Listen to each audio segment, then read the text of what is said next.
1. I'm back in good old Midwestern Nashville. I never will understand why people think they can randomly stroll into a hotel and expect the hotel to be okay with him just sitting in the lobby until morning. If you pay for a room, then okay, you're welcome to sit in the lobby all night. Just don't sleep there. Looks trashy. So the story begins before my 11 to 7 shift. At around 8 or 9 o'clock, a lady gets dropped off by the shuttle that came from the airport, and she had a lot of shit for one person. I don't know if she talked to my coworkers about booking a room, but when I got there, she was in the lobby with a full bell cart, 2 suitcases, and a box which was later thrown away. I asked my coworkers about it, but all they said was she was dropped off at 8 p.m. Okay then. I typically have no problem if random pedestrians are in the lobby during my shift, as long as they leave before 3 when I run night audit. Most people are understanding of this, but this lady did not care about anything I told her. I had 3 short conversations with her. The first was when she decided she was going to take all her stuff into the lobby bathroom. I told her she wasn't allowed to do that because it's a fire hazard, as the hall that leads to the bathrooms isn't that big either. Second conversation was to make sure she was okay because she'd been in the bathroom for almost an hour. She was fine. She was just organizing her things so she could leave. I assumed she had someone coming to pick her up in a little bit. Last conversation was 2 hours later when I told her she was either going to have to leave or book a room. She didn't like those options. Instead of asking politely if she could stay in the lobby, she decided to be extremely rude. And that conversation went a little like this. Ma'am, I have to inform you that since it's 3 a.m., you're either going to have to book a room or leave the premises. I'm not leaving, asshole. I'm waiting for the shuttle to take me back to the airport. Ma'am, the shuttles don't start until 6:15 a.m. I can't allow that, or at least you can't stay in our lobby bathroom. I don't care, asshole. Have you seen all this shit I have with me? Where am I supposed to go? Ma'am, if you're going to get hostile and be uncooperative, I'm going to have to call the police. Call the police. I don't care, you white trash asshole. Okay, ma'am, if you insist. I gave you the benefit of the doubt, and you brought this upon yourself. I called the non-emergency number, and they were here in less than 5 minutes. I'm pretty tolerable of people who are angry, and I get it when things don't go your way, but that's no reason to insult the only person who has the power to let you stay or get kicked out. I gave the police a rundown, and they talked to the lady, who was now even more unhappy because I called her bluffing the cops. The lady started to spew BS about how officers don't uphold justice. The poor are kept poor because of white people, and apparently that me and the 2 officers are white trash terrorists. After she left, one of the officers said they were going to arrest her because she is still being uncooperative, and to give them a call if she ever shows up again. Quite an eventful hour. The straw that broke the camel's back was calling me white trash and a terrorist. I cannot stand racism and racist comments. I am white as snow, and am married to a black woman, so any sort of racism sets me off. If I catch a guest being racist, they will be kicked out. No ifs, ands, or buts about it. P.S. I feel like I should mention this woman was black and both officers were white. Just remember, everyone, racism and racists come in all colors.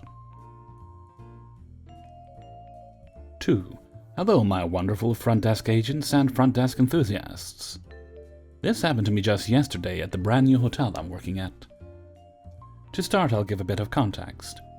I am a female with what I've been told is a boy's name. Let's just say it's Sky.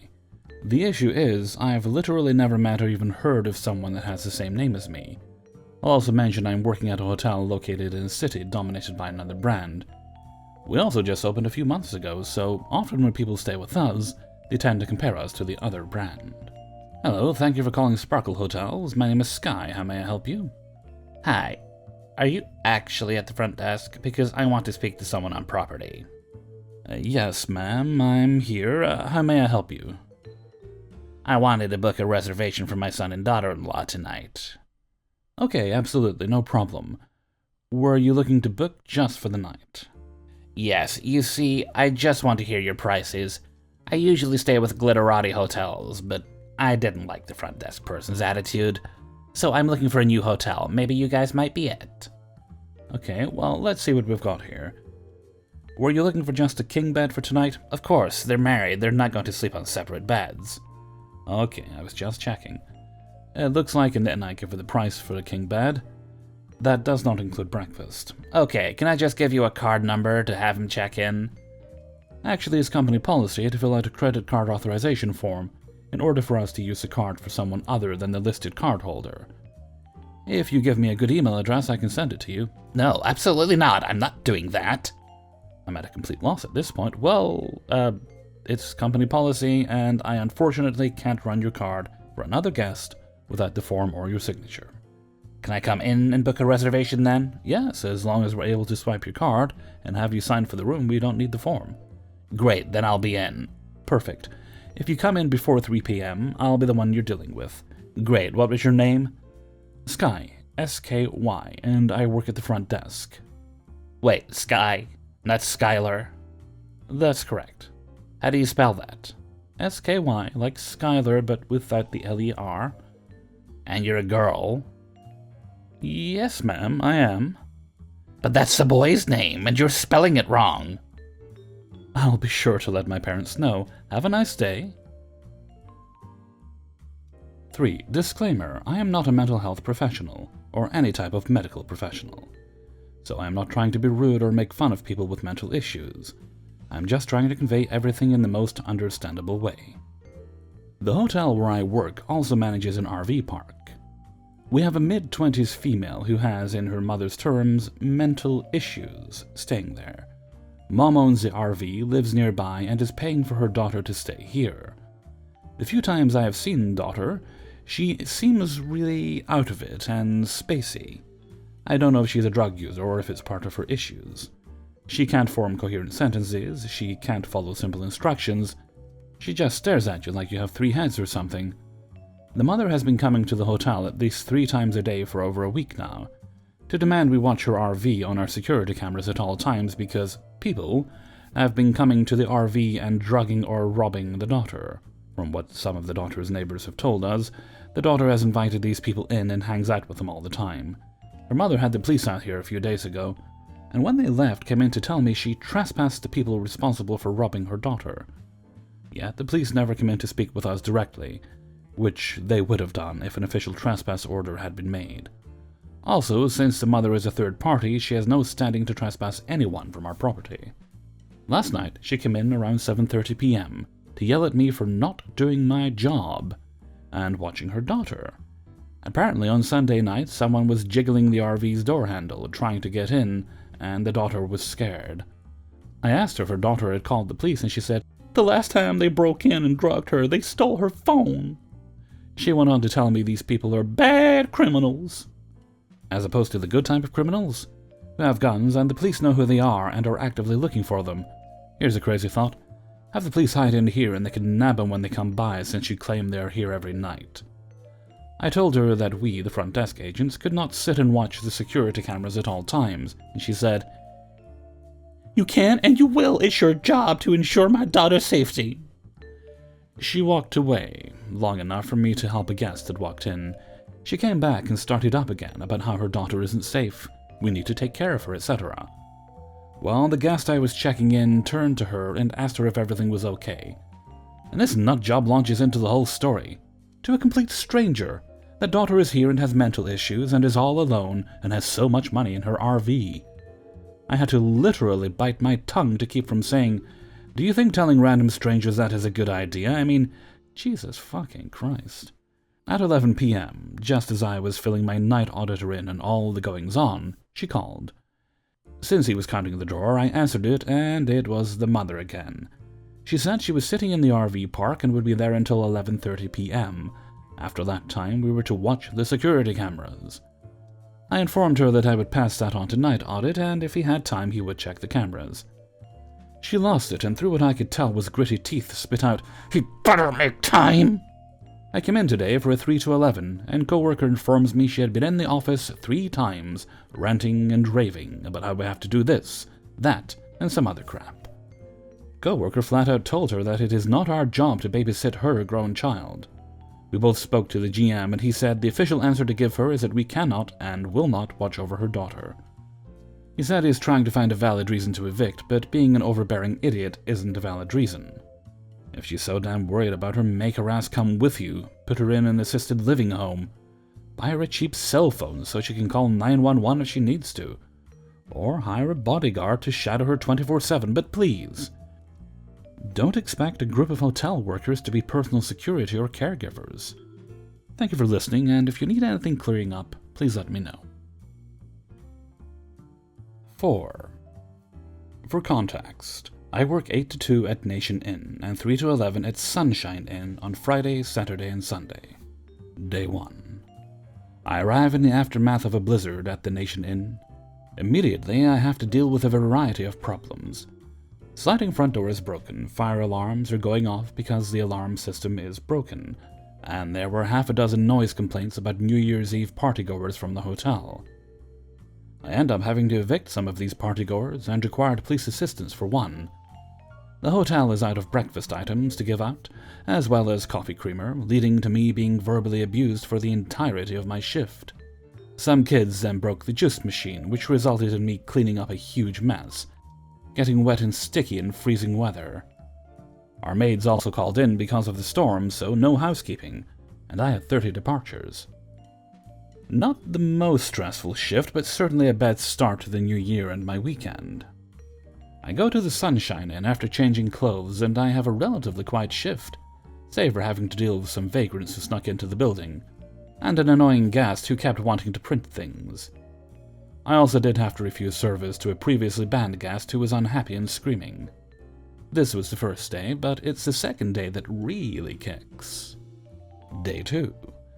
I arrived at Nation Inn, and had a lot of the same problems from Friday. Fire alarms? Still broken. Front door? Still broken. Still no breakfast items or creamer, but also, there's a massive water leak in the kitchen that's leaking into the hallways. Oh, and the PMS has been down all night. Also, a stray cat walked in behind someone that I had to chase out, which took much longer than you'd expect. I had to chase a vagrant out of the stairwell who had broken in to chain-smoke 2 whole packs of cigarettes. And he left all the filters on the floor, of course. The same complaints as yesterday, except this time I can't even do anything, because I have no access to the PMS. And when it does come on at 11 AM, night audit hasn't been run yet, so I still couldn't do much until my boss showed up to do it. Even when he did, we still had a bunch of checkouts that wouldn't process due to something else being wrong with our system. I'm not sure what exactly. Additionally, there was no cash in the drawer, which created a whole set of problems that you'd expect with stayovers and people needing change. Also, we had nearly 50 rooms that needed to be cleaned, and about half of the door locks in the hotel broke, so nobody can get in to clean them. This also means we can't check all of our arrivals in, but thankfully, that was Shift 2's problem, not mine. Then I go to my 8-hour Sunshine shift, which again was pretty calm. I had lots of check-ins and walk-ins, but nobody gave me too much grief. Day 3, where I am right now, I arrive at National Inn. Fire alarms are fixed. Front door isn't. Still no creamer or breakfast items, but now we're also out of towels, because so many were used cleaning up the kitchen leak. First thing I see is 2 angry men verbally berating the night auditor. I tell them they need to leave, and so one starts making transphobic remarks to me. I call the cops and he runs off, but the other guy starts yelling until police arrive. He is still packing his stuff, but his wife has been down here threatening to sue multiple times. I have been verbally abused by 5 separate guests and I haven't even been here an hour. There were several complaints about bed bugs and police being there. Apparently they showed up twice overnight too. Oh, and the guest washing machine is also broke now, so I'm passing out vending refunds and ensuring a stream of complaints in that front too. I have 4 more hours here, and 8 more at Sunshine tonight, and I have never been closer to walking off the job than I am today. 42 hours of work within 63 hours this week. On top of all this, I'm dealing with near constant severe pain in my chest from costochondritis, which has been going on for 2 weeks. I'm physically ill, and I just don't have the mental energy to deal with this crap anymore. Please, fellow hotel slaves, give me your strength to carry on today. 5. Party of 3 comes in, none of them wearing masks. One is a shorter woman with short blonde hair, another is a taller, slender woman who is wearing a turban, and the third is a very tall boy who has a black afro and is wearing glasses. All of them are white, which is pertinent to an observation I'll make at the end of the story. For reference, I'm a 6'4" white male and I consider myself fairly muscular. The tall lady says, "Here to check in." Okay, Can I just have you put your mask? All three of us have cars, and you can't ask us about it because of HIPAA and ADA laws. And what you're asking us to do is criminal, and we will be calling our lawyers if you fight us on this. Okay, that's fine. But I cannot check you in without a face mask as per hotel's policy. Well, then I demand to speak to your manager immediately, because what you're doing is discrimination, and you will go to prison for it. My name is I'm a bitch who thinks she's ethnic for wearing a turban, and this is my son who also has a disability, and my friend who also has a breathing problem. I have severe respiratory asthma, and I'll be using my own mask. I just left it in my car. I apologize. I will be wearing a mask when I come back later tonight, though. No one cares. The significantly nicer lady was part of the reason I didn't call the cops on them.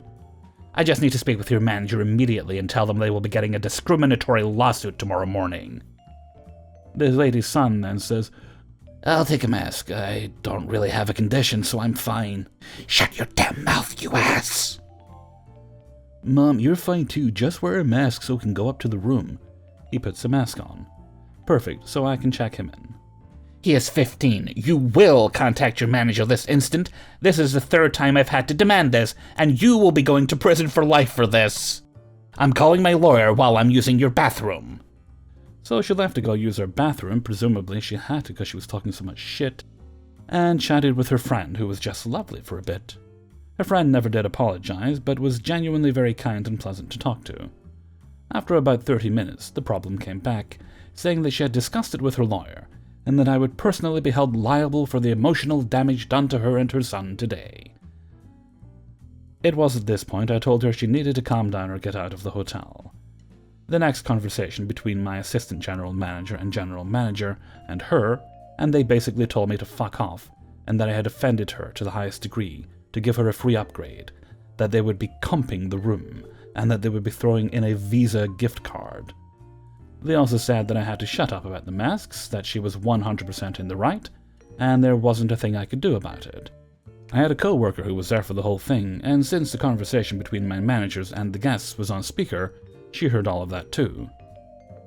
After they hung up, she began her tirade on me again. This has just been the worst customer service I've ever seen, and I pray you know that this industry is not suited to you as a person. If you can't accommodate someone who is disabled, then you shouldn't be working in the service industry, and you should be in prison. I didn't say this, but I should have. Well, actually, my father has been disabled for the last 10 years, and so were both of my grandparents. And they had actual medical conditions, not fake ones, so they could bitch to poor underpaid customer service workers about masks. And if you really cared so much, you wouldn't be in a hotel where your chances of catching COVID are astronomically higher than at home. And you would be wearing 2 masks because it's a respiratory illness, and if what you're saying is accurate, you'll literally die from it. What I actually said, okay then, so I'll just need a form of ID and a card. Card? What the hell do you mean? I just need a credit or debit card for incidentals. Well, it's a prepaid reservation. Can't you just use the card on file? Is this because of the masks? No, ma'am, this is hotel policy that I am 100% sure about. One of our front desk guys checked in a few people with cash and it's caused problems. And my system literally cannot check you in without a credit or debit card. This has nothing to do with the face masks and is something all guests are required to have. Sounds like you're just discriminating again. I think you need to call your manager again to check us in, because you're clearly too incompetent to do it. My reservation is prepaid, so I don't know why you can't just use that. The short lady asks, "What do you mean, incidentals? What is that?"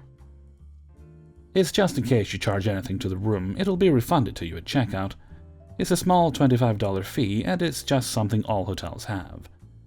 The short lady and her tall bitchy friend talked for a bit, and argued some more with me about whether or not incidentals mattered, and then the short lady gave me her card and I finished checking them in. I told them we would have to see their cards showing us that they were exempt from the masks through ADA, otherwise they would have to wear a mask in the public areas. The main lady told me to go fuck myself and that she certainly wouldn't be spending any time in our public piss areas, nor would she ever bother coming back to our shithole. She came back down about 30 minutes later while I was going over the incident with my managers, and told my co-worker that she was lovely and that the room was gorgeous and that they love it here. My co-worker witnessed the entire thing and she told me it was one of the strangest interactions she'd ever witnessed, in her 11 years in the industry.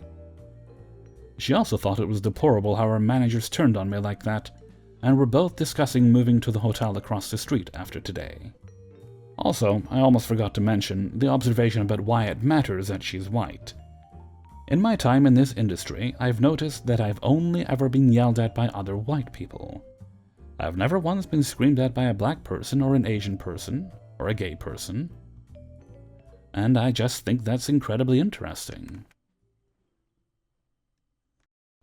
Hey everybody, Hellfreezer here, and thank you very much for listening to Coahw, episode 59. And thank you very much to everybody who allowed me to use their stories in this video. Hang on, do I have a shout out for this one?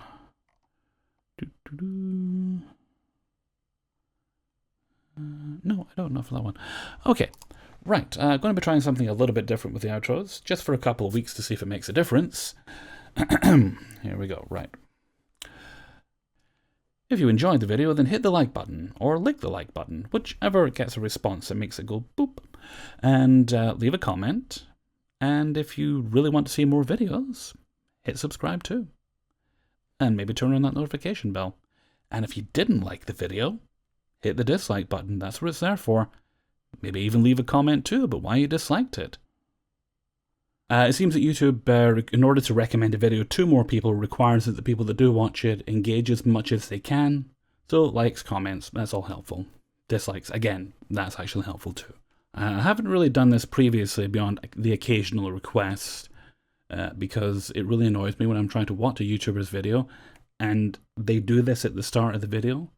So firstly, don't be arrogant, okay?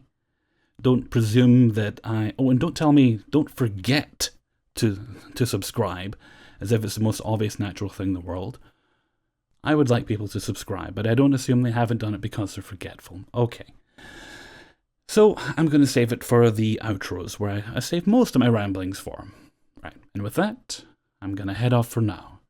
So until next time, thank you very much for listening, and take very good care of yourself.